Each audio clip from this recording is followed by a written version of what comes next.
En 2017, la SNCF, Société nationale des chemins de fer, décide de lancer un grand concours annuel sur Internet. Quelle est la plus belle gare de France? Chouette, une belle initiative, saluée de toutes parts. Quelle va être la gare primée? Les internautes se précipitent. Pas facile de choisir.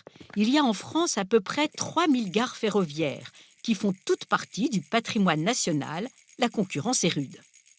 À laquelle donner la priorité? À l'une de ces charmantes toutes petites gares de campagne? En voici une bien typique. La gare de Prunier, par exemple. Hélas, comme tant d'autres, elle a été mise en vente par la SNCF qui ne daigne plus exploiter nombre de petites lignes secondaires, une hérésie par ces temps de surchauffe climatique. Ces anciennes gares font la joie des nouveaux propriétaires qui les transforment en résidences principales ou secondaires. Ou alors le premier prix ira-t-il à l'une de ces gares typiques des villes moyennes de la province française, toutes construites au fur et à mesure de l'évolution du réseau ferroviaire dans le courant du 19e ou au tout début du 20e siècle.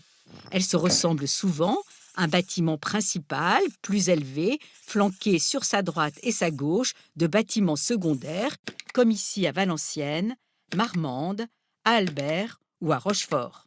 Ou peut-être une version un peu plus cossue. Ainsi, par exemple, la première gare de Saint-Omer, construite en bois en 1848, a-t-elle cédé la place en 1904 à une gare en dur, beaucoup plus grandiose et de très belle facture? Eh bien non, tel ne fut pas non plus le choix des internautes. Alors, peut-être ont-ils visé des gares plus importantes. L'une des grandes gares parisiennes, la gare du Nord, la plus grande, la plus imposante avec toutes ses sculptures représentant les grandes villes du nord de la France.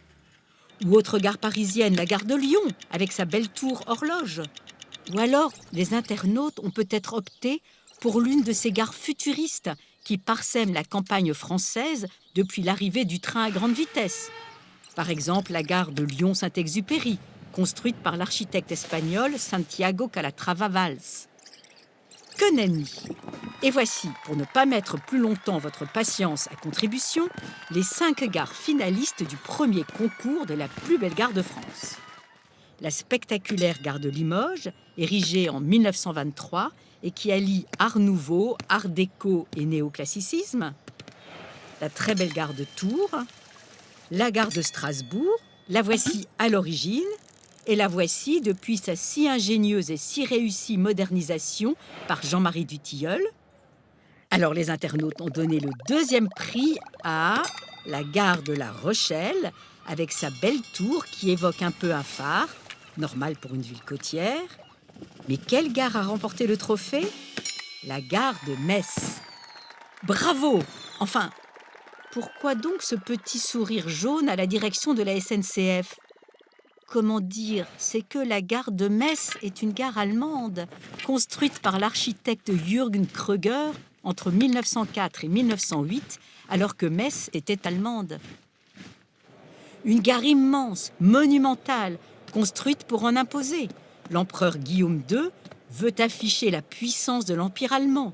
Style néo-roman digne du Saint-Empire romain germanique, somptueux salon, dont l'un tout spécialement construit pour l'empereur qui ne l'a finalement jamais honoré de sa présence, tous dorénavant transformés en boutique, la gare de Metz est la petite sœur de la monumentale gare de Leipzig. L'occupation allemande nous a d'ailleurs laissé 2 autres gares construites à la même époque, celle de Strasbourg, finaliste du concours, et celle de Colmar. Que le premier prix aille ainsi à une gare allemande est, il faut bien le reconnaître, un peu humiliant quand même pour nos gares et nos architectes français.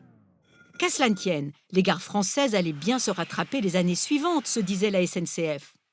Là, la gare de Metz remporte le concours 3 années de suite. Et la voilà exclue de la compétition en 2022 pour permettre à une gare française de sauver l'honneur, en l'occurrence celle de Limoges, déjà finaliste les années précédentes. Problème à la direction de la communication des gares de France. Que faire à l'avenir? Disqualifier les gares déjà élues? Le concours n'aurait plus grand sens. Vaste brainstorming des communicants. Ouf! Une idée sort du chapeau. Et si on remplaçait le concours de la plus belle gare de France par le concours de la plus belle histoire de gare. Génial! Le nouveau concours est lancé en 2024. Et qui remporte le prix de la plus belle histoire de gare de France? Je vous le donne en mille. Mais vous avez peut-être déjà deviné. Le premier prix de la plus belle histoire de gare de France revient à la gare de Metz, bien sûr.